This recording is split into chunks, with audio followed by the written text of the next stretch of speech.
للعالمین وعلی آلک و اصحابک یا سیدی یا خاتم النبیین۔ نہایت معزز و محترم حاضرین و سامعین، ماہ رمضان المبارک کے ان مبارک خوبصورت ایام کی مبارک گھڑیاں بڑی تیزی کے ساتھ آج دوسری داخل ہو چکی اور ہمارا یہ عظیم الشان کورس اپنی پوری آب و تاب سے جاری و ساری ہے۔ ایک چیز جو انسانی زندگی میں بہت زیادہ اہمیت رکھتی ہے اس کا نام ہے امید۔ اور اگر آپ یوں سمجھ لیں کہ سارا نظام انسان کا امیدوں پہ چلتا ہے تو یہ غلط نہیں ہوگا، اور ہر شخص اپنی زندگی کو امید کے ساتھ جوڑتا ہوا نظر آتا ہے، اور اسی لفظ کا جو الٹ اس کو مایوسی کہتے ہیں۔ مایوس ہو جانا، رک جانا، ٹھہر جانا، ڈر جانا اور تھک جانا، ان سارے الفاظ کو ایک ہی لفظ کے ساتھ تعبیر کیا جا سکتا ہے کہ یہ شخص مایوس ہو گیا ہے۔ تو ہمارے دین کے اندر مایوسی کو کفر تک کہا گیا کہ اس لفظ کو اللہ اتنا ناپسند کرتا ہے، اس قدر اللہ کو اس لفظ سے نفرت ہے کہ اسے کفر تک کا درجہ دیا گیا ہے۔ اور اس کے مقابلے میں جس لفظ کو اللہ نے پسند کیا ہے اور بہت زیادہ پسند کیا ہے وہ امید ہے، کہ اللہ اپنے بندے کو امید دلاتا ہے۔ اور جو میں نے ابھی آیت کریمہ آپ کے سامنے پڑھی ہے، اگر آپ آج کا یہ خوبصورت چند لمحوں کا، چند منٹوں کا درس سن لیں گے انشاءاللہ تو ہماری زندگی بدل جائے گی۔ کہ جو قرآن نے آیت پیش کی ہے، اس آیت کا اتنا بڑا مقام ہے کہ یہ ہر دنیا کے مایوس شخص کے لیے امید کا ایک بہت بڑا سورج بن کے چمکتی ہے۔ لا تقنطوا من رحمت اللہ، اللہ کی رحمت سے کبھی مایوس نہ ہو جانا۔ لا تقنطوا من رحمت اللہ، لا تقنطوا من رحمت اللہ، اللہ کی رحمت سے کبھی مایوس نہ ہونا۔ ان اللہ یغفر الذنوب جمیعا، بے شک اللہ سارے گناہوں کو معاف کر سکتا ہے۔ کبھی مایوس نہ ہونا، کبھی مایوس نہ ہونا۔ انسان کی زندگی میں جس دن مایوسی یا کوئی بھی ایسا انداز آتا ہے، بس سمجھ لیں اسی دن سے اس کی نزول کی اور اس کی تباہی شروع ہو جاتی ہے، اور وہ اپنی زندگی میں ناکامی کی طرف جانا شروع کر دیتا ہے۔ اور جس وقت سے اس کی زندگی میں امید کا وقت شروع ہوتا ہے، وہ اسی وقت سے کامیابی کی طرف چلنا شروع ہو جاتا ہے۔ شیطان اس کے مقابلے میں مایوسی دلاتا ہے، وہ کہتا ہے نہیں، یہ تجھ سے گناہ ہو گیا، اب تو کبھی ٹھیک نہیں ہو سکتا، اب تیرے حالات کبھی نہیں بدلیں گے، تو ناکام ہو گیا، تو فیل ہو گیا، تیرے لیے دروازے بند ہو گئے، تیرا رب بڑا مارے گا، تیرا رب تیرے ساتھ بڑا زبردست عذاب کا سلوک کرے گا، اور اس طرح کے وہ انداز دے کے بندے کو ڈرا دیتا ہے، پیچھے ہٹا دیتا ہے، مایوس کر دیتا ہے، جبکہ اللہ کے ہاں ایسا کوئی تصور نہیں۔ آقا دو جہاں صلی اللہ علیہ وسلم نے ارشاد فرمایا، سنیے، اللہ کی رحمت کے 100 حصے ہیں، اللہ کی رحمت کے 100 حصے ہیں، اور ساری کائنات میں اللہ ان 100 میں سے ایک حصے کو تقسیم فرماتا ہے. جتنے دنیا میں انسان ہیں، خربوں خرب انسان آئیں گے، آ چکے ہیں، اور جتنے دنیا میں جانور ہیں، پرندے ہیں، درندے ہیں، ان سب کے اندر اللہ کی رحمت کا ایک حصہ ڈالا گیا ہے. اور وہ خربوں خرب حصے جو اللہ کی ایک رحمت کے حصے کے ہوئے، ان میں سے ایک ایک حصہ ان کے اندر ڈال دیا گیا. ماں باپ کا اولاد سے پیار بھی اسی وجہ سے ہے، میاں اور بیوی کی محبت بھی اسی وجہ سے ہے، جانوروں کا آپس میں پیار کرنا اسی وجہ سے ہے، پرندوں درندوں کا آپس میں پیار اسی وجہ سے ہے. اور یہ ایک حصہ پوری کائنات کو دیا گیا ہے. 99 حصے رحمت کے اللہ قیامت کے دن استعمال فرمائے گا. 99 حصے، آپ ایک حصے کا اندازہ کریں کہ وہ اتنا بڑا ہے تو 99 کیا ہوں گے. لہذا اللہ اپنے بندوں پہ بڑا مہربان ہے، وہ بڑی مہربانی کرتا ہے. میں آج آپ سے اس درس کے ذریعے انشاءاللہ مایوسی جڑ سے نکال دوں گا انشاءاللہ، اور کسی جگہ مایوس نہ ہونا انشاءاللہ. کوئی تمہیں ایسا مقام نہیں آئے گا زندگی میں جہاں تم یہ سوچ بیٹھو گے کہ اب میں ختم ہو گیا، اب میں ہار گیا. نہیں، ایسا نہیں ہوگا. ابھی 99 حصے رحمت کے اس کے باقی ہیں جو حشر کے دن ہوں گے. اللہ پھر اللہ نے ہم پہ کتنی رحمت فرمائی ہے، کتنا کرم فرمایا اپنے بندوں پہ اس نے، کہ جب ہماری ولادت ہوئی ہے تو اسی وقت آپ سوچیں کہ جب ہماری ولادت ہوئی تھی تو اسی وقت کتنے جانوروں کے ہاں بھی بچے پیدا ہوئے تھے. پوری دنیا میں کتنے جانور تھے جنہوں نے بچے جنے، گدھے نے، گھوڑے نے، پھر مچھلیاں اربوں کربوں کی تعداد میں سمندروں کے نیچے ہیں، چیونٹیاں ہیں، بے شمار سانپوں کی نسلیں ہیں. اسی وقت سیم اسی سیکنڈ میں جب تمہاری ولادت ہوئی تھی، اللہ نے اس وقت کائنات میں کتنے اور بچے جنے تھے، کتنے جانوروں پرندوں درندوں کے ہاں اللہ نے ولادت کروائی تھی. لیکن اے انسان، تجھے انسانوں کے ہاں پیدا کر دیا، تجھے بندوں کی طرف بھیجا. تیری ولادت ایک انسان کے گھر ہوئی ہے. پھر یہ بھی سوچو کہ جب وہ وقت آیا تھا ولادت کا تو کتنے کافرہ ماؤں کی گودیں بھری گئیں کہ مائیں کافرہ تھیں اور ان کی گود میں بچے آئے. لیکن ہماری ماں ایمان والی تھی، ہمیں اللہ نے ایمان والی کی گود میں ڈال دیا. کتنا بڑا کرم، کتنا بڑا فضل ہے کہ ہماری ماں ایمان والی تھی. کبھی غور تو کرو. اور پھر دیکھو کہ اس ایمان والی ماں کی گود میں بھی ڈالا اور اپنے آخری نبی کی امت میں پیدا فرمایا، جس امت میں پیدا ہونے کے لیے نبی دعائیں کرتے رہے. نبیوں نے حضور کی امت میں شمولیت کی دعائیں مانگی، لیکن اللہ نے ہماری کسی آرزو کے بغیر، کسی خواہش کے بغیر اللہ نے ہمیں حضور کی امت کا حصہ بنایا. الحمدللہ کہو. پھر اللہ نے ہمیں بہترین صورت میں پیدا فرمایا، بہترین صورت. لقد خلقنا الانسان فی احسن تقویم. ہم نے انسان کو بڑا سونا بنایا، بڑا ہی خوبصورت بنایا. کوئی بادشاہ اپنی بیوی کے ساتھ بیٹھا تھا اور وہ اس کو محبت سے کچھ کہہ رہا تھا کہ تو بہت اچھی ہے، تیری فلاں عادت بھی بہت اچھی ہے، تیری فلاں صفت بھی بہت اچھی ہے. تو اسی ردم میں یہ کہہ بیٹھا کہ تو چاند سے بھی زیادہ خوبصورت ہے. تو وہ کہنے لگی کہ یہ تو مجھے سمجھ نہیں آئی، چاند سے زیادہ خوبصورت ہے، اس کی کوئی دلیل کیسے ہوگی.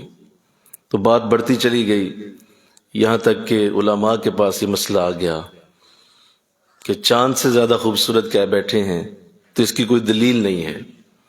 تو یہ بہت بڑی اپنی طرف سے بات کر دی ہے، جھوٹ بول دیا ہے. علماء کہنے لگے ہم اب اس کو کیسے ثابت کریں کہ چاند سے زیادہ تو خوبصورت ہے. تو حضرت امام شافعی رحمۃ اللہ تعالی علیہ کے پاس یہ مسئلہ آیا تو آپ نے فرمایا کہ بادشاہ سچ کہتا ہے کہ واقعی یہ عورت چاند سے بھی زیادہ خوبصورت ہے. تو کہا جی اس کی کوئی دلیل تو دیں. کہا دلیل قرآن میں موجود ہے. اللہ قرآن میں فرماتا ہے کہ میرا انسان سب سے خوبصورت پیدا کیا گیا ہے، تو لہذا یہ بھی انسان ہے. تو میں اسی قرآن کی آیت سے دلیل دیتا ہوں کہ یہ چاند سے بھی زیادہ خوبصورت ہے. تو اللہ نے بڑی خوبصورت شکل انسان کو عطا فرمائی. اللہ پھر اللہ نے قرآن میں اس کا باقاعدہ اس کا اظہار فرمایا. ارشاد فرمایا وَلَقَدْ كَرَّمْنَا بَنِي آدم، ہم نے انسان کو بڑی عزتوں سے نوازا ہے. اس کو ہم نے بڑی عزتیں دی ہیں. بنی آدم جتنے بھی ہیں، چاہے وہ رنگ، مذہب، نسل، مذہب، وہ دین، کسی سے بھی تعلق رکھتے ہوں، ہم نے عزتوں سے نوازا ہوا ہے. کیا کیا عزتیں دی ہیں؟ دنیا میں ہر جانور کو، ہر دوسرے کسی بھی جانور کی خوراک کو جب دیا جاتا ہے تو وہ اپنی گردن جھکاتا ہے اس کی طرف، وہ کھانے کی طرف اپنا منہ لے کر جاتا ہے. گھوڑا نیچے کی طرف جھکے گا، گدھا نیچے کی طرف جھکے گا، پرندے نیچے جھکیں گے. کوئی بھی مخلوق اپنا کھانا کھانے کے لیے گردن جھکاتی ہے. انسان سے کہا نہیں تو عزت والا ہے، تجھے 2 ہاتھ دیے ہیں، تیرے منہ تک ہم خوراک خود پہنچائیں گے، ہم تجھے خوراک خود دیں گے. عزتوں سے نوازا، بلندیاں عطا فرمائیں. لہذا کتنی برکت انسان کو دی گئی ہے.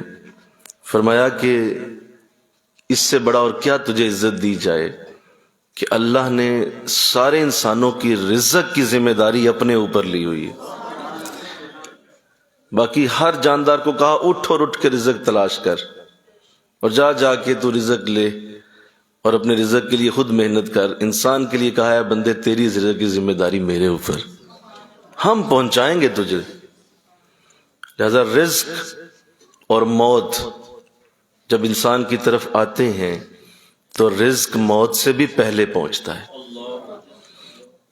کیونکہ وہ موت اس وقت تک آئے گی نہیں جب تک آخری رزق کا دانہ منہ سے نیچے نہیں اترے گا. تو پھر پہلے کیا پہنچا؟ سارے بولو، سارے بولو، رزق پہنچا نا. موت بعد میں پہنچے گی، پہلے رزق پہنچ جائے گا.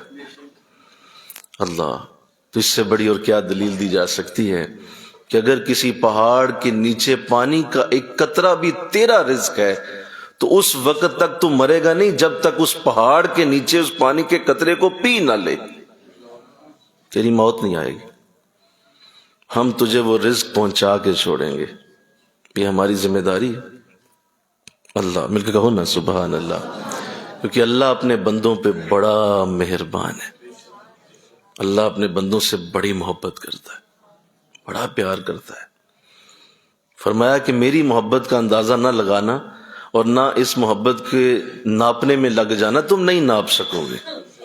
میری محبت تیرے ساتھ کتنی ہے، کتنا میرا تجھ سے پیار ہے. دیکھو نا، انسان اپنے ہاتھوں سے کوئی چیز جب بناتا ہے تو اسے وہ کتنی پیاری ہوتی ہے. ایک پینٹر پینٹنگ کرتا ہے، ایک چھوٹی سی تصویر بناتا ہے، وہ اس کو چومتا رہتا ہے، میں نے اپنے ہاتھوں سے بنائی.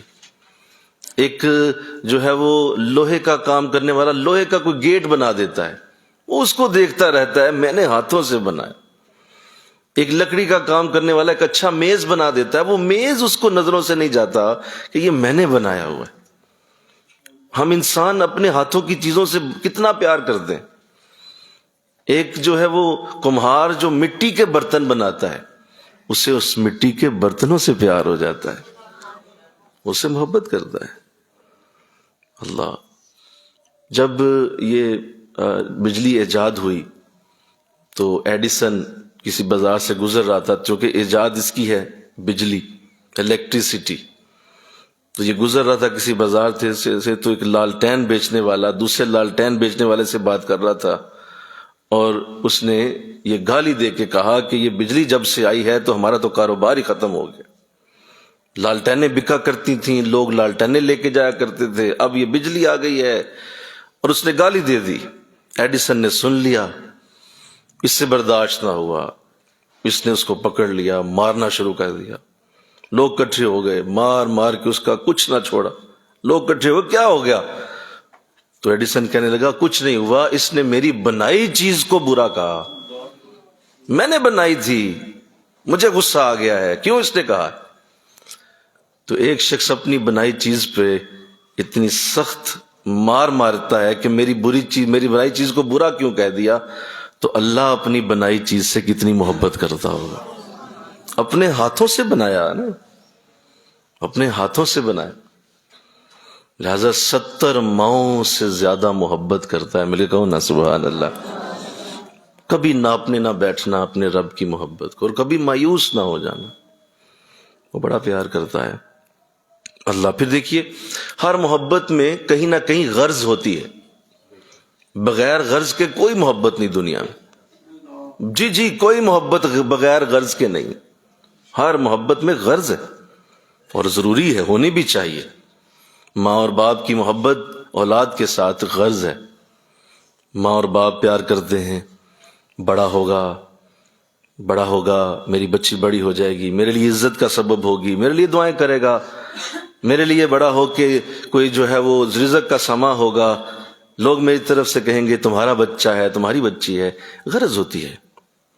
ایک بچی، ایک بیٹا بیٹی اپنے ماں باپ سے پیار کرتے ہیں کہ اچھا میرے ماں باپ ہیں، میرے لیے عزت کا سما ہے، میرے لیے محبت کی جگہ ہیں، ادب کی جگہ ہیں، لہذا غرض ہوتی ہے اور ہونی بھی چاہیے. میرے لیے جنت کی جگہ ہیں، میری ماں کے قدموں کے نیچے جنت ہے، مجھے جنت ملے گی، باپ کی خدمت کروں گا، اللہ جنت کا دروازہ کہتا ہے، نبی جنت کا دروازہ کہتا ہے، لہذا باپ کی محبت ہے. غرض ہے کہ نہیں؟ سارے بولو. میاں اور بیوی میں غرض ہوتی ہے، آپس میں پیار ہے کہ میرا میاں ہے، اس کے ساتھ میری ضرورتیں وابستہ ہیں، اس کے ساتھ میری غرض جوڑ دی گئی ہے، لہذا بیوی کو پیار ہے، وہ اس کے ساتھ مجبور ہے. اسی طرح میاں ہے، اسے بیوی سے ہے کہ یہ میرے بچوں کی ماں ہے، یہ میرے گھر کو سنبھالتی ہے، میرے معاملات کو دیکھتی ہے، سارا کچھ کر رہی ہے، لہذا غرض جڑی ہے. استاد اور شاگرد میں غرض ہے، پیر اور مرید میں غرض ہے. مرید ایک اپنے پیر سے پیار کر رہا ہے کہ اس سے محبت کرتا ہوں، پیار کروں گا تو ایک وقت آئے گا کہ اللہ مجھ سے راضی ہو جائے گا، ان کی خدمت سے اللہ راضی ہوگا، اللہ خوش ہوگا، نبی خوش ہوگا. ہر چیز میں غرض ہے. وہ پیر اپنے مرید سے محبت کر رہا ہے کہ اگر اس کو نیکی کا راستہ دکھاؤں گا، نیکی کی طرف لے کے آؤں گا، نیکی کا اس کو جو ہے وہ اگر میں نے بنا دیا، عادی بنا دیا، تو یہ بھی جنت میں جائے گا، اللہ اس کی وجہ سے مجھے بھی جنت میں لے جائے گا. تو غرض تو آ گئی نا، بولو سارے. ہر جگہ غرض ہے. لیکن سنو ایک محبت دنیا میں ایسی ہے، آقا دو جہاں فرماتے ہیں، اللہ فرماتا ہے میرے بندے میری محبت تیرے ساتھ کسی غرض کے لیے نہیں ہے، میری محبت تیرے ساتھ تیرے لیے ہے، تیرے لیے تجھ سے پیار ہے، کوئی غرض نہیں تیرے ساتھ. ساری دنیا کے لوگ، سنو میں ایک بات کر دوں، ساری دنیا کے لوگ سیدنا ابو بکر جیسے بن جائیں، اللہ کی شان میں کوئی اضافہ نہیں کر سکتے رضی اللہ تعالیٰ عنہ. ساری دنیا کے لوگ فرعون طرح کی زندگی بنا لیں، فرعونیت پہ اتر آئیں، اللہ کی شان میں کوئی کمی نہیں کر سکتے. نہ ابو بکر بننے سے اللہ کی شان میں بڑھوتی آئے گی، نہ فرعون بننے سے اللہ کی شان میں کمی آئے گی. تو صرف یہ محبت تیرے لیے ہے، تیری محبت میرے لیے اور میری محبت تیرے لیے بغیر غرض کے ہے. اللہ مل کے کہو سبحان اللہ. تو اللہ نے کمال کر دیا، جب اپنی محبت کی بات کی ہے تو کہا ہے مجھے تجھ سے کوئی غرض نہیں ہے، قطعاً کوئی غرض نہیں ہے. تو اگر ساری زندگی نہ بھی سجدہ کرے تو میرا کیا نقصان کرے گا؟ تو اگر ساری زندگی مجھے سجدے میں گزار کے چلا جائے تو میری شان میں کیا اضافہ کرے گا؟ تو کچھ نہیں کر سکتا ہے میرے بندے. بس دعا تو یہ کر کہ میری نظر اور میری محبت تیرے ساتھ جڑی رہے. یہی وجہ ہے، سنیے بڑے غور سے سنیے، یہی وجہ ہے کیونکہ محبت اس کی بندے کے ساتھ بہت زیادہ ہے، لہذا وہ بندے کو گناہوں میں نہیں دیکھ سکتا. اسے گناہ بندے سے ہونا بہت ہی زیادہ برا لگتا ہے، کیونکہ وہ بندے سے گناہ کرنا دیکھنا نہیں چاہتا. کیونکہ جو ہی گناہ ہوا تو وہ گناہ بندے کو اللہ سے دور کرتا ہے، بندے کو دوری اختیار کرنی پڑ جاتی ہے گناہ کی وجہ سے. لہذا اللہ گناہوں سے اس لیے نفرت کرتا ہے، بندے سے محبت ہی کرتا ہے. وہ یاد رکھو، مریض سے نفرت نہیں ہوتی، مرض سے نفرت ہوتی۔ اللہ بندے سے نفرت نہیں کرتا، کبھی نہیں کرتا، کسی صورت نہیں کرتا، اس کے گناہوں سے نفرت ہے۔ اور یہی وجہ ہے کہ جب وہ دیکھتا ہے کہ بندہ گناہ کر کے اس سے دور جا رہا ہے تو اللہ کے دیکھیے ہونا چاہیے کہ اگر کوئی شخص اللہ سے دور جا رہا ہو تو اللہ اتنا بے نیاز ہے، اللہ الصمد ہے، وہ بے نیازی کی کیفیت ہے، اور وہ اتنا بے نیاز ہے، اسے چاہیے کہ وہ نہ دیکھے اس کی طرف۔ ایک بندہ جا بھی رہا ہے اور اس کی دربار سے دوری اختیار کر رہا ہے تو اللہ اس کو نہ دیکھے، اللہ کہ ٹھیک ہے جا، بلکہ ایک فرشتے کی ڈیوٹی لگائی جائے جو پیچھے سے ایک اور لات مارے اس کو کہ دفع ہو جا، دوبارہ نہ آنا۔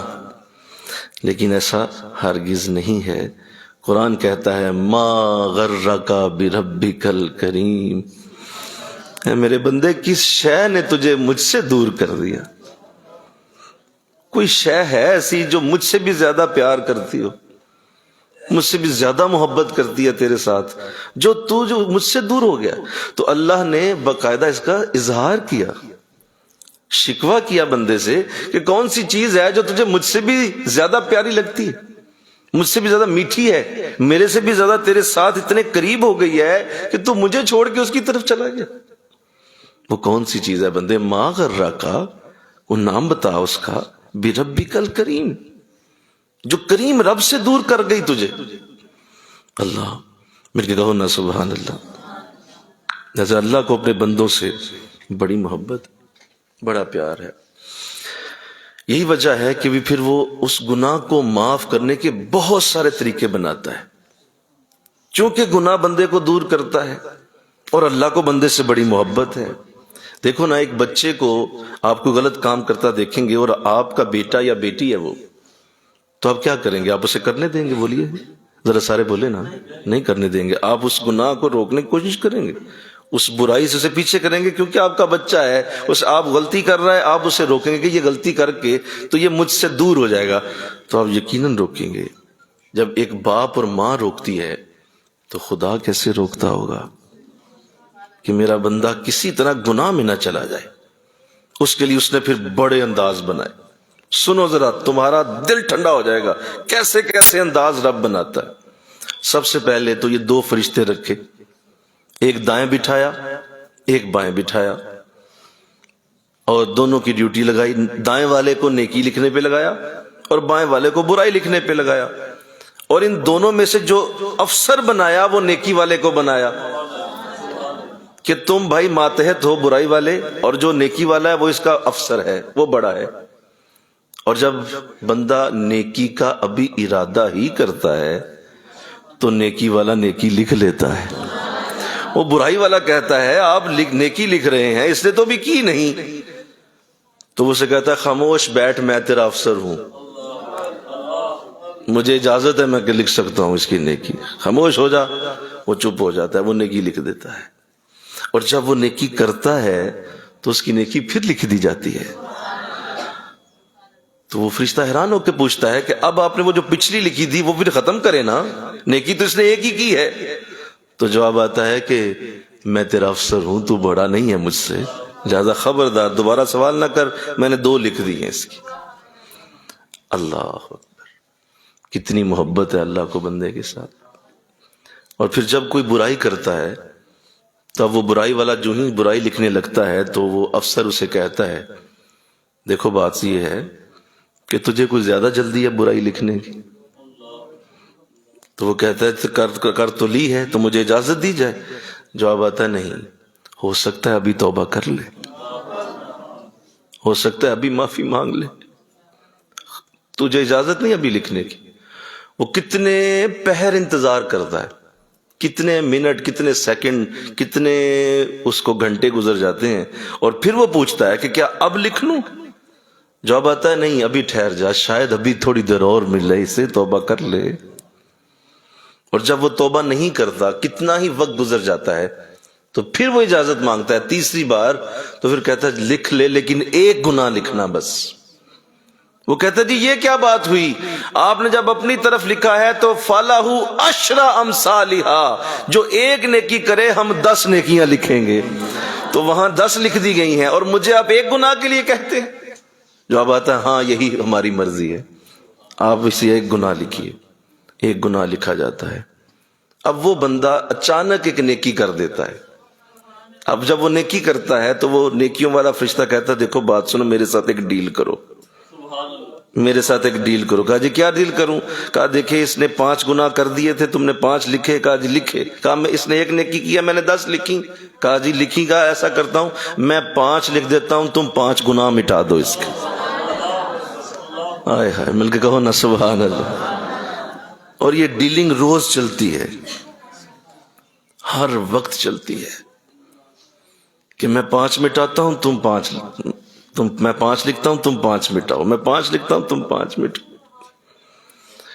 اور یوں بندہ کے گناہوں کو اللہ معاف کرتا رہتا ہے، معاف کرتا رہتا اللہ۔ پھر بعض اوقات ایسا ہوتا ہے، سنو، کہ ایک بندہ کوئی بھی ایسا عمل ہی نہیں کرتا کہ جس سے وہ گناہوں کو بخشے، اور کوئی نیکی نہیں کرتا جس سے بخشش نہ ہو، تو اللہ نے کمال یہ کیا کہ اللہ نے اپنی مخلوق کی ذمہ داری لگائی۔ بے شمار مخلوق ہے جو اس بندے کے لیے استغفار کرتی رہتی ہے، اس بندے کے لیے استغفار کرتی ہے۔ بلوں میں چیونٹیاں، دریاؤں میں مچھلیاں بندوں کے لیے استغفار کرتی رہتی ہیں، اور اللہ ان کی ذمہ داری لگا دیتا ہے کہ خبردار میرے بندے گناہ کر رہے ہیں، تم سارے مل کے ان کے لیے استغفار پڑھو۔ وہ خود تو نہیں پڑھتا لیکن تو پڑھ۔ تو یوں گناہوں کو بخشنے کے لیے کتنی زبردست طریقے سے نظام پورا بنا دیا جاتا ہے۔ اور اللہ نے پھر ایک معصوم مخلوق جو پیدا کی جسے فرشتے کہتے ہیں۔ اب یہ دونوں فرشتے جب کوئی شخص فوت ہو جاتا ہے تو آقا فرماتے ہیں کہ وہ شخص فوت ہو جاتا ہے تو وہ دونوں فرشتے اللہ کی بارگاہ میں حاضر ہوتے ہیں اور اللہ سے عرض کرتے ہیں مولا اب ہماری ذمہ داری ختم ہو گئی، اور وہ نیکیاں تو اس کی ختم ہو گئیں، برائیاں بھی اب اس کی رک گئیں، تو مولا اب ہمارے لیے کیا حکم ہے؟ کیا ہم آسمانوں میں آ جائیں، تیرے ان فرشتوں میں شامل ہو جائیں جو تیرے رکوع میں ہیں، تیرے سجود میں ہیں، وہ تیری اتحیات میں بیٹھے ہیں، اجازت دی جائے تیری حمد کرنے کے لیے آسمانوں میں آ جائیں؟ جواب دیا جاتا ہے نہیں نہیں، میرے آسمان میرے فرشتوں سے بھرے پڑے، وہاں پہ تیری گنجائش نہیں ہے، تیرے لیے وہاں آنے کا موقع کوئی نہیں۔ تو پوچھا جاتا ہے مولا پھر زمینوں میں بتا کہاں جائیں؟ کسی دریا پہ کھڑے ہو جائیں، کسی پہاڑ پہ چلے جائیں، کسی صحرا میں چلے جائیں، وہاں تیری حمد پڑھتے رہیں؟ جواب آتا ہے نہیں، وہاں بھی میرے بندے موجود ہیں جو ہر وقت میری حمد و ثنا کر رہے ہیں۔ دریا، سمندر، ہوائیں میرے بندوں کی تسبیحات سے گونجتی ہیں، وہاں تیری ضرورت نہیں ہے۔ تو فرشتے پوچھتے ہیں مولا تو پھر اب ہم کہاں جائیں؟ نہ آسمانوں میں تیری جگہ، نہ ہم زمینوں میں جا سکتے ہیں، تو پھر ہماری جگہ کہاں ہے؟ بتایا جاتا ہے جاؤ جاؤ اسی بندے کی قبر کے سرانے ایک کھڑا ہو جائے، ایک پاؤں کی طرف کھڑا ہو جائے اور قیامت تک اس کے لیے دعائے استغفار کرتا رہے، قیامت تک اس بندے کے لیے دعا کرتے رہو۔ اللہ تو کس قدر برکتیں دیں کہ میرے بندے گناہوں سے بچتے چلے جائیں، میرے بندے گناہوں سے نکل آئیں۔ وضو کرتے ہو، فرمایا جب کوئی وضو کرتا ہے تو اس کے ناخنوں سے اس کے گناہ نکل جاتے ہیں، کوئی غسل کرتا ہے تو سر سے پاؤں تک اس کو گناہوں سے پاک کر دیا جاتا ہے۔ اس قدر برکت، اس قدر رحمت۔ اور جب کوئی نماز پڑھتا ہے، نفل پڑھتا ہے، اس میں سجود کرتا ہے، جب کوئی سنت ادا کرتا ہے، فرض ادا کرتا ہے، تو اسی درجے کے مطابق اس کے گناہوں کو معاف کر دیا جاتا ہے۔ اور جب کوئی گناہ کر کے کسی بھی طرح سے اللہ کی بارگاہ میں حاضر ہوتا ہے اور یہ کہتا ہے مولا مجھے معاف کر دے، مجھے معاف کر دے، تو اللہ کو حالانکہ اس کی دلیل کی ضرورت ہے۔ دیکھیں ایک شخص ابھی ایک چوری کر کے آیا اور چوری کرتے ہی اس نے کہہ دیا میں معافی چاہتا ہوں، تو جج یہ تو پوچھے گا کوئی دلیل تو دے کہ دوبارہ نہیں تو کرے گا، کوئی دلیل تو دینا، تو کہہ رہا ہے نہیں کرتا تو نہیں کرے گا، کس کی دلیل کیا ہے؟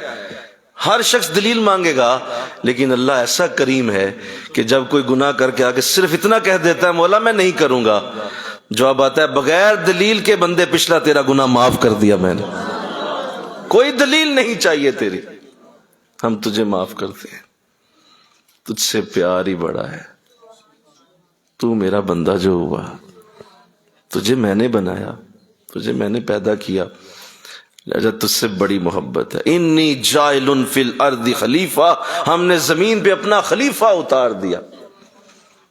ہمیں بڑا پیار ہے تیرے ساتھ. یہ ایک عام بندے کی باتیں سنا، ابھی کسی ولی کی بات نہیں کی، کسی کتب، غوث، ابدال، غوث، نیکوں کی بات نہیں کی جا رہی. میں صرف ایک عام لیول کے بندے کی بات سنا رہا ہوں. ابھی اللہ کتنا پیار کرتا ہے. غسل سے گناہ معاف، وضو سے. پھر جب عیدین پڑھنے کے لیے نکلا، سنو، عید کی نماز پڑھنے کے لیے اکٹھے ہوتے ہیں مسلمان مومن لوگ، اکٹھے ہو گئے. تو جب وہ اکٹھے ہوتے ہیں تو آقا فرماتے ہیں اللہ کی بارگاہ سے فرشتوں سے پوچھا جاتا ہے، فرشتوں پتہ کرو ذرا یہ کیوں سارے اکٹھے ہو گئے ہیں؟ کیا حسین سوال ہے، کیا خوبصورت سوال ہے کہ کیوں اکٹھے ہو گئے؟ تو جواب آتا ہے کہ مولا یہ رمضان گزرا ہے اور یہ سارے اب عید کی نماز پڑھنے آئے.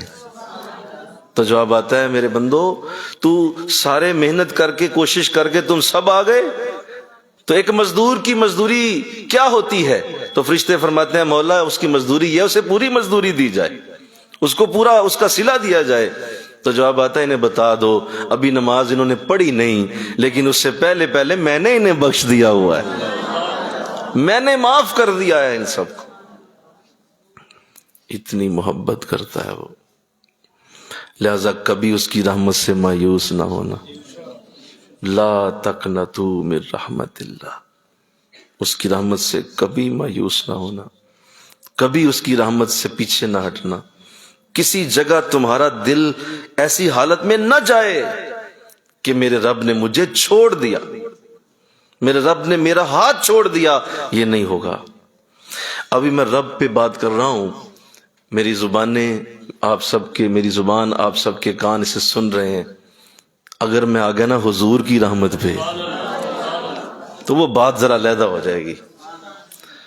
میں گدا وہ کریم، ان کا خدا ان سے فزوں، اور نہ کہنا نہیں عادت رسول اللہ کی. اگر حضور کی طرف آ گئے تو بات اور ہوگی. ابھی ادھر نہیں جانا، ابھی صرف رب کی رحمت پہ بات کرو. اللہ کتنا رحیم ہے، وہ کیسا رحمان ہے، وہ کیسا کریم ہے اللہ. پھر دیکھیے کہ اللہ نے پھر کیا کیا، کتنے اور انداز بنائے.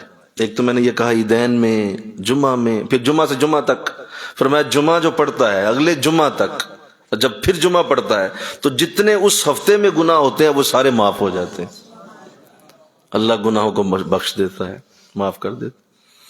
اگر کسی جانور کو کسی نے پانی پلا دیا، جانور کی محبت کی، جانور کے سر پہ ہاتھ پھیرا، جانور کو پیار سے اس نے ہاتھ لگا دیا، اللہ جتنے ہاتھوں کے نیچے بال آتے ہیں ان بالوں کے مطابق گناہ معاف کرتا ہے. حد ہو گئی. ماں باپ کو ایک نظر پیار سے دیکھا، فرمایا مقبول حج کا ثواب دے دیتا ہوں. کدھر جائیں گے؟ رشتہ داروں سے محبت کی ہے، اس کے الگ ثواب. جنازہ دیا پڑا، اس کے الگ گناہ معاف ہو گئے. اور یوں اتنے بہانے بنائے گئے کہ میرے بندے کے گناہ باقی نہ رہے. اور پھر فرمایا کہ جب کوئی شخص، سنو یہ بات، کسی مریض کی عیادت کے لیے گیا، کسی مریض کی عیادت کے لیے گھر سے چلا، اللہ 24,000 رحمت کے فرشتے اس کے ساتھ بھیجتا ہے، اور جتنی دیر وہ وہاں بیٹھتا ہے اللہ اسے جنتی لکھتا ہے. اور اس مرض سے جس کی عیادت کرنے گیا تھا، اس کی موت اگر اس مرض سے آنے والی تھی تو اللہ اس مرض کو ختم کر دیتا ہے کہ اس بندے نے اس مریض کی عیادت کی ہے. بتائیے کتنی رحمتیں، کتنے فضل ہیں، کتنے کرم اللہ. اور اللہ کتنی حفاظت کرتا ہے. اولاد سے محبت کرو تو پیار ہے. اولاد سے ایک بوسہ جنت کا درجہ بلند کرتا ہے. آقا فرماتے ہیں جس نے اولاد کے ماتھے پہ بوسہ دیا، ایک جنت کا درجہ اونچا ہو گیا. دوسرا بوسہ دیا، دوسری جنت کا اس کا درجہ بلند کیا گیا. اللہ اولاد سے بھی محبت پہ انعام دے رہا ہے، گناہوں کی بخشش ہو رہی. ایسا بندے سے کتنی محبت ہے. حضرت ذوالنون رحمت اللہ علیہ ایک واقعہ اپنا بیان کرتے ہیں اسی ضمن میں. آپ فرماتے ہیں میں کسی سفر میں تھا تو راستے میں ایک جگہ ایک ندی کے کنارے میں نے ایک بچھو کو دیکھا. وہ بچھو بڑی تیزی سے چلتا ہوا پانی کی طرف جا رہا تھا. تو مجھے بڑی حیرانی ہوئی کہ یہ پانی کی طرف جا رہا ہے، اور کیونکہ میں جانتا ہوں کہ بچھو جو ہے وہ تیر نہیں سکتا، اس میں یہ اتنی ہمت نہیں کہ یہ تیر سکے، لہذا یہ ڈوب جائے گا۔ لیکن میں اس سے پہلے کہ اس کے قریب جاتا دیکھا پانی کے، تو دیکھا کہ وہاں قریب ہی کچھوا ہے، اور وہ کچھوا پانی میں اترنے والا ہے کہ یہ بچھو اس کے اوپر اس کی پشت پہ چڑھ گیا اور یہ پانی کے اندر جو ہے وہ کچھوا اتر گیا۔ اب یہ بچھو پانی کے اوپر رہا اور وہ کچھوا جو ہے وہ پانی سے اس کو لے کر ندی کے دوسرے کنارے پہنچ گیا۔ یہ منظر جب میں نے دیکھا تو میں نے کہا میں اس کو دیکھوں تو صحیح، ہو کیا رہا ہے؟ کہتے وہ کچھوا جب دوسرے کنارے گیا تو بچھو اترا اور وہ دوسری طرف چل پڑا۔ دوسری طرف میں نے دیکھا تو ایک درخت کے نیچے ایک جوان سویا ہوا تھا۔ اب مجھے یہ لگا کہ یہ لگتا ہے بچھو اسے کاٹے گا، اور مجھے اس بات کا یقین ہو گیا کہ یہ قریب اگر آتا ہے نا تو میں دور سے اسے پتھر مار دوں گا کہ کہیں یہ بچھو جو ہے وہ اسے کاٹ نہ لے اور یہ نوجوان اٹھ جائے۔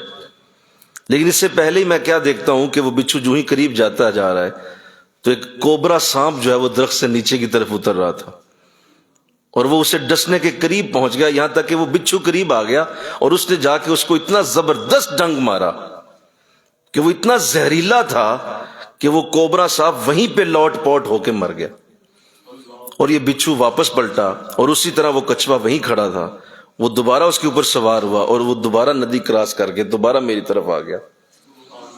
میں حیران ہو گیا، میں نے کہا کمال، میرے رب نے کیا خوبصورت حکمت سے ادھر سے بچھو روانہ ہوا، ادھر جا کے سانپ کو ڈسا، سانپ کو ڈس کے واپس آ گیا۔ اور یہ کون ہے؟ لگتا ہے کہ بہت بڑا ولی ہے، بہت بڑا کوئی کتب ابدال آدمی ہے یار، اتنا عظیم آدمی کی اس کی حفاظت کے لیے اتنا بڑا نظام بنایا گیا۔ تو کہا میں ضرور جاؤں گا، اس کی زیارت کرتا ہوں، اس سے اپنے لیے دعا کراتا ہوں۔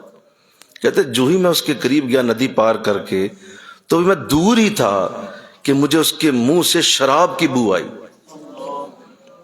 میں حیران ہو گیا، میں نے کہا یہ تو وہ شرابی آدمی ہے۔ خیر میں نے پھر بھی جا کے اسے اٹھایا، اسے جا کے کہا کہ بھائی اٹھ ذرا، تیرے ساتھ کیا ہونے لگا تھا تجھے پتا ہے؟ کہ جی نہیں پتا۔ کہا میں نے ابھی دیکھا کہ اتنا بڑا نظام تیرے لیے کھڑا کیا گیا، تجھے بچانے کے لیے تیرے رب نے یہ نظام بنایا، اور تو شراب پی کے لیٹا ہوا ہے۔ تو وہ حیران ہو کہنے لگا اچھا میرے رب نے ایسا کیا؟ کہا ہاں ایسا ہی کیا، تجھے بچانے کے لیے اس نے دیکھ کیا کر دیا، اور تو شراب پی کے لیٹا ہوا تھا۔ تو وہ نوجوان ایک جملہ بولتا ہے، اور وہ جملہ میرے اور آپ کے لیے ساری زندگی کی کمائی ہوگا۔ اس جوان نے کہا، اس نے کہا بات یہ ہے کہ وہ عمل میرا جیسا بھی ہے، لیکن مجھے آج یہ یقین آ گیا ہے کہ اللہ کسی کو بھی محبت کے بغیر نہیں چھوڑتا، چاہے وہ کتنا ہی برا ہو۔ ایک شرابی کی حفاظت کے لیے وہ اتنا بڑا نظام کھڑا کر سکتا ہے، تو ایک نیک کے لیے وہ کیا کرتا ہوگا، ایک نمازی کے لیے وہ کیا کرتا ہوگا۔ تو لہٰذا وہ بڑا پیار کرتا ہے اپنے بندوں سے، اس سے اپنے بندوں سے بڑی محبت ہے۔ تو دیکھیے کہ جب اتنا بڑا معاملہ بنایا گیا تو دیکھیے کہ اب رمضان آ گیا، میرے کہو نا سبحان اللہ۔ یہ رمضان کا میں کیا بتاؤں، اب اللہ ایک نفل فرض جتنا بنا دیا، ایک فرض 70 فرضوں جتنا بنا دیا، جنت کے سارے دروازے کھول دیے، دوزخ کے سارے ہی بند کر دیے۔ تو بتا میرے بندے اور میں کیا کروں تیرے لیے؟ عام دنوں میں بھی اتنی محبت ہے تو 70 دروازے، 70 فرائض تک ایک فرض کو پہنچانا اور نفل کو فرض بنانا، بتاؤ اس سے بڑی اور کیا تیرے لیے میں انتظام کروں؟ اس لیے آقا اسلام نے ایک جملہ بولا ہے، سنیے، حضور نے ایک جملہ بولا، اگر اللہ نے میری امت کو بخشنا نہ ہوتا تو کبھی رمضان عطا نہ کرتا۔ ذرا مل کے سبحان اللہ تو بولنا، اگر اللہ نے میری امت کو بخشنا نہ ہوتا تو کبھی رمضان عطا نہ کرتا۔ یہ بخشنا ہے تو رمضان دیا اللہ۔ پھر دیکھیے کہ اگر اللہ نے جو ہے وہ کتنی خوبصورت انداز میں، جو سب سے بڑی میں ابھی آپ سے عرض کرنے لگا ہوں، آخری میری باتیں ہیں کہ اس پیار کو اللہ نے کیسا بنایا کہ اللہ اپنے بندوں کے گناہوں پہ پردے ڈالتا ہے۔ یہ جو پردہ ڈالنا ہے اس کا، اور اس کا اپنے بندوں کے گناہوں کو جو چھپانے کا نظام ہے، جو وہ اس کے اوپر پردے ڈال دیتا ہے، یہ کتنا بڑا ہے، کتنا بڑا نظام۔ آپ غور کریں، حضرت آدم علیہ السلام سے صرف ایک چھوٹی سی بھول ہوئی تھی، وہ گناہ نہیں تھا، وہ تقصیر نہیں تھی، وہ غلطی نہیں تھی، کیونکہ نبی معصوم ہیں، نبیوں سے گناہ نہیں ہوتے۔ صرف بھول گئے تھے، یاد نہ رہا، اور وہ معاملہ بن گیا۔ قرآن اس پہ بیان کرتا ہے، اب وہ معاملہ بنا، ٹھیک ہے، غلطی چھوٹی سی بھول ہو گئی، اللہ نے اسے باقاعدہ بتایا. پھر وہ جب وہ بھول ہوئی تو جنت کا لباس اتر گیا، وہ کپڑے اتر گئے، جنت کے پتے ڈھانپ کے دونوں نے گزارا کیا، اور پھر جنت سے باقاعدہ آپ کو وہاں سے جانے کے لیے کہہ دیا گیا کہ اب آپ تشریف لے جائیں، معاملہ جو بن گیا ہے اب جنت سے آپ تشریف لے جائیں.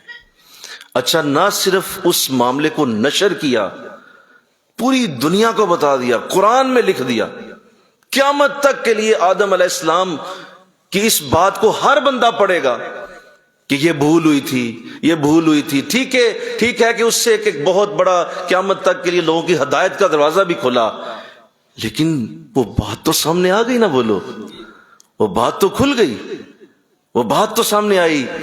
لیکن دیکھیے اللہ نے کمال یہ کیا کہ جب اس کے آخری نبی کی امت آئی تو اللہ گناہوں پہ پردے ڈالنے لگا. ارے وہ تو چھوٹی سی بھول تھی، اس پہ اللہ نے قیامت تک کے لیے اس کو لکھ دیا اور لوگوں کے سامنے نشر بھی کر دیا، لیکن محمد کی امت کے سارے گناہوں کو پردے میں ڈال دیا صلی اللہ علیہ وسلم. کسی کے گناہ کو نشر نہیں کرتا. کوئی کتنا ہی بڑا ظلم کر کے آئے، کوئی کتنا ہی بڑی زیادتی کر کے آئے، اس کے گھر میں اطلاع نہیں ہوتی، اس کے باپ کو پتہ نہیں چلتا، اس کا بھائی نہیں جانتا یہ کیا کر کے آیا ہے، اس کی ماں نہیں جانتی میرا بیٹا ابھی کیا کر کے آیا باہر. اسے اللہ پردے میں رکھتا ہے. ان کے تو لباس بھی اتروا لیے تھے، ہاں ان کے تو لباس بھی اتروا لیے تھے. ان کو تو اللہ نے باقاعدہ بتا دیا ساری دنیا کو میرے نبی کی امت کے ساتھ کتنا پیار ہے. انسانوں تجھ سے کتنی محبت ہے کہ تم کتنی بڑی زیادتی اور ظلم کر کے باہر سے آؤ، اللہ تیرے گھر کو اطلاع نہیں کرتا، تیرے کسی دوست کو پتہ نہیں ہوتا، تیری کسی بھی اس غلطی کی تقصیر کا کسی کو علم نہیں ہونے دیتا. اے میرے بندے، اتنی محبت ہے تیرے ساتھ، اتنا پیار اللہ. اور صرف میری بات سنو ذرا، صرف یہ دنیا میں ہی پردہ نہیں ہوگا، اللہ حشر کے دن بھی پردہ ڈال دے گا.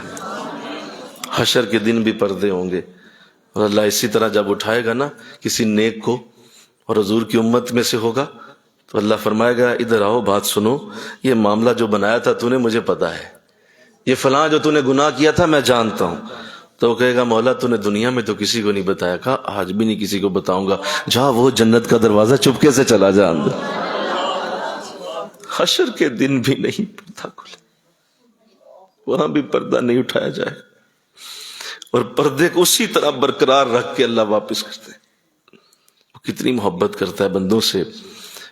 قیامت کے دن جب شفاعت ہوگی، سنو، جب شفاعت ہوگی اللہ نیکوں کو شفاعت کی اجازت دے گا.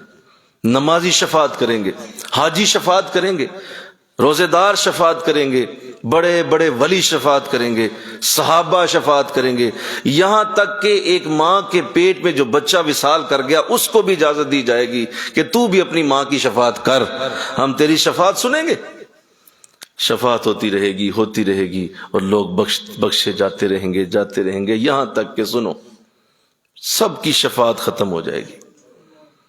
سب کی شفاعتیں جب ختم ہو جائیں گی تو پھر آقا دو جہاں کھڑے ہو جائیں گے صلی اللہ علیہ وسلم. آپ کی شفاعت کا انداز جدا ہے. آپ نے فرمایا شفاعتی لکبائر امتی، میری شفاعت امت کے کبیرہ گناہ گاروں کے لیے، جن کو کوئی ہاتھ نہیں ڈالے گا محمد اسے بچائیں گے صلی اللہ علیہ وسلم. وہاں جائیں گے اور جا کے اس کا دامن پکڑیں گے. میرے کبیرہ گناہ گاروں کو شفاعت کی امید میری طرف سے ہوگی. جب ان کی بھی شفاعت ہو جائے گی، حضور بھی شفاعت کر جائیں گے، سارے شفاعت سے فارغ ہو جائیں گے. ایک شخص ایسا ہوگا، سنو لفظ، کہ اس کی شفاعت کسی طرف سے بھی نہیں ہوگی. حدیث میں آتا ہے کوئی شفاعت کا انداز نہیں بنے گا، وہ اکیلا رہ جائے گا، اکیلا رہ جائے گا، یہاں تک کہ اس کی آنکھ کا ایک بال بولے گا اور وہ کہے گا مولا میں گواہی دیتا ہوں کہ یہ شخص ایک دن تیرے عذاب کے خوف سے رو پڑا تھا اور میں اس آنسو سے گیلا ہو گیا تھا. اللہ اس بال کی شفاعت کو قبول فرما لے گا اس بندے کے لیے. جا اس کو جنت میں لے جاؤ. اس بال نے کہا ہے کہ یہ گیلا، اس بال کی شفاعت. اتنی رحمت، اتنا فضل اس کا ہوگا. لہذا کبھی مایوس نہ ہونا. انشاءاللہ کہہ دو ذرا سارے، کبھی زندگی میں ایسا تمہارا منہ نہ بنے جو لوگوں کے آج کل منہ بنے ہوئے ہیں. یقین کریں ہر شخص کے منہ پہ مایوسی ہے، ہر شخص مایوس پھر رہا ہے. پتہ نہیں حالات کدھر جا رہے ہیں، حالات کیا ہو رہے ہیں، کہاں جائیں گے، مر جائیں گے، کھپ جائیں گے، دفن ہو جائیں گے، یہ ہو جائے گا، وہ ہو جائے گا. لوگوں کے چہروں پہ 12 بچے ہوئے ہیں. اور نہ کرو ایسے، تمہارا رب بڑا کریم ہے، وہ بڑے کرم کے انداز بنانے والا، وہ بڑے رحمتوں کے دروازے کھولنے والا ہے. کیوں پریشان ہو؟ کیوں تمہارے چہرے ایسے ہیں؟ حشاش بشاش رہو، اس کی رحمت کی امید میں زندہ رہو، اس کے کرم کی امید رکھو، وہ بڑے فضل کرنے والا ہے. سنیے آقا دو جہاں صلی اللہ علیہ وسلم، آپ کے بارے میں ایک بات میرے سامنے آئی کہ جب حضور علیہ السلام کی آخری گھڑی تھی اور آپ آخری چند لمحوں میں وصال کے قریب تھے، تو آپ کے چہرے پہ تڑپ تھی. آپ کا چہرہ ایک عجیب تڑپ میں تھا. حضرت اما عائشہ صدیقہ رضی اللہ تعالیٰ عنہ آپ راوی ہیں، آپ فرماتی ہیں میں نے حضور سے پوچھا، حضور اس وقت آپ کی حالت میں نے کبھی ایسی زندگی میں نہیں دیکھی، اس وقت آپ کے چہرے پہ جو تکلیف نظر آتی ہے، حضور ایسا کیا ہو گیا ہے؟ بخار شدت کا ہے، اس میں کوئی شک نہیں، لیکن آپ کی حالت کچھ عجیب ہے. تو آپ نے فرمایا عائشہ میں جو اس وقت تکلیف محسوس کر رہا ہوں وہ بہت بڑی ہے، بہت بڑی تکلیف ہے، اور میں نے یہ تکلیف ہے عائشہ خود دعا کر کے اپنے اوپر لی ہے. فرمایا خود دعا کر کے لی ہے؟ حضور کیا کون سی دعا ہے؟ فرمایا کہ میں نے اللہ سے یہ عرض کی تھی کہ مولا حشر کے دن میری امت کو تکلیف نہ پہنچے، وہ تکلیف جو حشر کے دن میری امت کو آئے گی وہ تو مجھے موت کے وقت دے لینا. میں وہ تکلیف لے رہا ہوں اور اس تکلیف سے گزر رہا ہوں. میری وہ تکلیف کا وقت ہے اور میرے اس وقت جو حالت ہے، میری اس درد کو سہ رہا ہوں جو حشر کے دن میری امت اٹھانے والی ہے. اس تکلیف کا یہ وقت ہے عائشہ. تو اما عائشہ صدیقہ رضی اللہ تعالیٰ عنہ فرمانے لگی حضور تو یہ کب ختم ہوگی؟ آپ کی یہ تکلیف مجھ سے نہیں دیکھی جاتی. تو ارشاد فرمایا کہ بس چند ہی لمحے رہ گئے عائشہ، بس کچھ ہی منٹ رہ گئے، کچھ ہی سیکنڈ رہ گئے، کچھ لمحوں کا معاملہ ہے. اللہ میری امت کی تکلیف کو معاف کرنے والا ہے. اسی عالم میں حضرت اسرائیل تشریف لائے، حضرت جبرائیل آئے. ارشاد فرمایا اللہ کا پیغام آ گیا، اللہ اب آپ سے ملنا چاہتا ہے، اور اللہ کی طرف سے یہ اعلان ہو چکا ہے کہ اب آپ آ جائیے. تو پوچھا کیا جبریل نہیں جاؤں گا، اس سے پہلے میرے رب سے پوچھ کیا کہ بعد میں میری امت کا کیا ہونے والا ہے، میری امت کے لیے کیا ہوگا. تو حضرت جبریل چلے گئے، اللہ کی بارگاہ میں حاضر ہوئے. فرمایا مولا تیرا نبی پوچھتا ہے میری امت کا کیا ہوگا. تو جواب دیا کہ جا میرے نبی کو بتا دو، اے جبریل جاؤ میرے نبی کو خبر دو، میرے نبی کو یہ پورا یقین دلانا کہ ہم تمہاری امت کو تنہا نہیں چھوڑیں گے، تیری امت کو تنہا نہیں چھوڑا جائے گا. ہر ایک کا بازو پکڑیں گے، ہر ایک کو تھام لیں گے، ہر ایک کے دل کی ٹھنڈک ہم خود بن جائیں گے. آپ جا کے صرف اتنا کہہ دیں کہ ہم آپ کو کبھی بھی غمزدہ نہیں ہونے دیں گے. امت کے لیے آپ اپنی فکر چھوڑ دیں، ہم ہیں اس کے لیے. حضرت جبریل آئے، فرمایا مولا نے یہ پیغام دیا ہے. فرمایا اب مجھے تسلی ہے، اسرائیل اپنا کام کر. اب مجھے تسلی ہو گئی.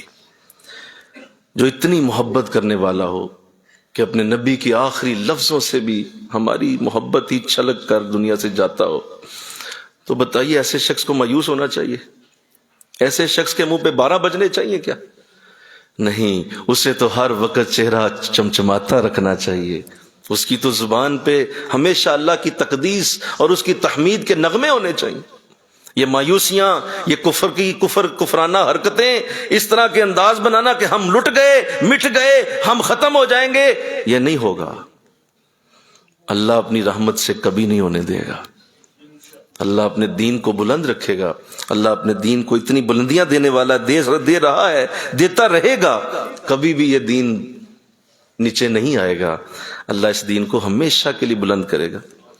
اللہ آخری بات، حضرت امام غزالی نے ایک بات لکھی ہے، جو میں سے کھولتا چلا گیا میرے سامنے ایسے چیپٹر آئے کہ میرے روئے سے جو آنسو چھلکے ہیں وہ میں بتا نہیں سکوں گا کہ کس حد تک اللہ پیار کرتا ہے. امام غزالی رحمت اللہ تعالی علیہ آپ کیمیا سعادت میں سے لکھتے ہیں، آپ فرماتے ہیں جب اللہ سارے شفاعتوں کو ختم کر بیٹھے گا اور اس کی شفاعتیں ہو جائیں گی اور نبی بھی شفاعت کر بیٹھیں گے، آقا دو جہاں بھی شفاعت مکمل کر لیں گے، سارے جہنمی جہنم میں چلے جائیں گے، جنتی جنت میں چلے جائیں گے، تو اللہ کی بارگاہ سے پھر آواز اٹھے گی، پھر آواز اٹھے گی، سنو ٹھہرو ذرا، رکو ذرا، تو اللہ اپنے 3 لپ جہنم میں سے ڈال کے باہر نکالے۔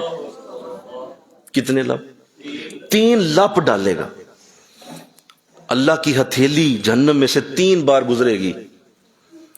دیکھیں نا، آپ لپ کا مطلب یہ ہوتا ہے کہ سامنے آپ کے گندم پڑی ہو نا، تو آپ دونوں ہاتھوں سے یوں بھریں اسے، ہزاروں دانے آپ کے ہاتھوں میں آتے ہیں، بولو تو اللہ کا لپ کتنا بڑا ہوگا۔ جب وہ جہنم سے اس لپ کو نکالے گا تو خربوں خرب انسان پھر جہنم سے باہر نکل آئیں گے، اور وہ جہنم سے باہر آئیں گے تو اللہ انہیں ارشاد فرمائے گا کہ اب یہ میری خصوصی رحمت سے آئے ہیں، ان کو بھی جنت میں بھیج دیا جائے۔ لیکن ان کے ماتھے پہ لکھا ہوگا کہ یہ رحمان کے آزاد کردہ ہیں، خصوصی شفقت سے آزاد کیے گئے لوگ، یہاں ماتھے پہ لکھا ہوگا۔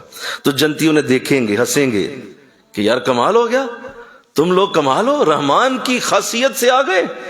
تو وہ یہ بات اس کو دیکھ دیکھ کے کریں گے، تو وہ سارے ایک دن اکٹھے ہو کے اللہ کی بارگاہ میں عرض کریں گے، مولا تو نے جنت میں تو بھیج ہی دیا ہے، اب یہ ماتھے کا نشان بھی ختم فرما، تاکہ بار بار ہمیں کہا جاتا ہے کہ تو خاص بخشا گیا ہے، تو ہمیں وہ جہنم یاد آتی ہے۔ تو مولا کرم کر دے، جواب آئے گا کہ فرشتوں جاؤ جاؤ، میرے ہر اس جنتی کے ماتھے سے یہ نشان بھی ختم کر دو۔ ہائے، اس یہاں سے کبھی ہم نے کنارہ نہ کیا، اس یہاں سے کبھی ہم نے کنارہ نہ کیا، پر تو نے دل آزردہ ہمارا نہ کیا، ہم نے تو جہنم کی بہت کی تدبیر، پر تیری رحمت نے گوارا نہ کیا۔ پھر دوبارہ تو ہمیں مسجدوں میں بھیج دیتا ہے، پھر دوبارہ تو ہمیں کبھی قرآن آسان کورس شروع کرواتا ہے، کبھی آئیے دین سیکھیے شروع کرواتا ہے، کبھی تو ہمیں کسی مدرسے کی خدمت پہ لگا دیتا ہے، کبھی درس قرآن میں لگا دیتا ہے۔ مولا یہ تو کتنا رحیم ہے، تیری رحمت گوارا ہی نہیں کرتی۔ جب بھی گناہوں میں جاتے ہیں، کبھی رمضان شروع ہو جاتا ہے، کبھی شب قدر آ جاتی ہے، شب برات آ جاتی ہے، کبھی حضرت بلا لیتے ہیں، اور کبھی تو ویسے ہی آنسو بھری کوئی رات دے کر اپنے کرم سے سارے ہی معاملے صاف فرما دیتا۔ کیا تیرا کرم کا انداز، کیا تیرے کرم کے دروازے ہیں۔ لہذا مایوسی آج سے بند، ختم کریں اس کو، اپنے بچوں کے لیے، اپنے گھر کے لیے، اپنے زندگی کے لیے، اپنے رب پہ پوری امید رکھیں۔ اللہ خوشحالیاں دینے والا ہے، اللہ برکتیں دینے والا ہے، اللہ آئندہ ساری زندگی میں رحمتوں سے بھر دینے والا ہے، اور آگے حشر میں بھی اللہ حضور کے سائے میں رکھنے والے ہیں۔ اللہ مجھے آپ کو اس کی توفیق دے، اللہ مجھے آپ کو یہ بہاریں عطا فرمائے۔ وما علینا الا البلاغ المبین۔ آمین۔ اللہم صلی علی سیدنا و مولانا محمد وعلی آل سیدنا و مولانا محمد وبارک وسلم الہ العالمین۔ بس قبول فرما لے، تیری رحمت کا ذکر، تیرے کرم کا ذکر کیا، بس قبول فرما لے، ہمیں مایوسیوں سے نکال لے، ہمارے ماحول کو مایوسیوں سے نکال لے، ہمارے ملک کو مایوسیوں سے نکال لے، ہمارے معاشرے کو مایوسیوں سے نکال۔ مولا لوگ صرف مایوس ہیں اور کچھ نہیں، مولا ان سب کو تو نے بہت دیا ہوا ہے، لیکن یہ مایوسیوں میں مرتے جا رہے ہیں، خودکشیاں کر رہے ہیں، اور مولا ایک دوسرے کو غلط کہہ کہ ایک دوسرے کو بے عزتیاں کر کر کے قتل کر رہے ہیں۔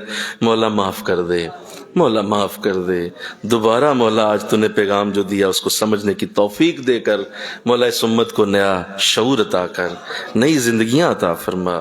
لا حول ولا قوة الا باللہ العلی العظیم، وصلی اللہ تعالی رسول خیر خلقہ محمد صلی اللہ علیہ وسلم۔ جلدی سے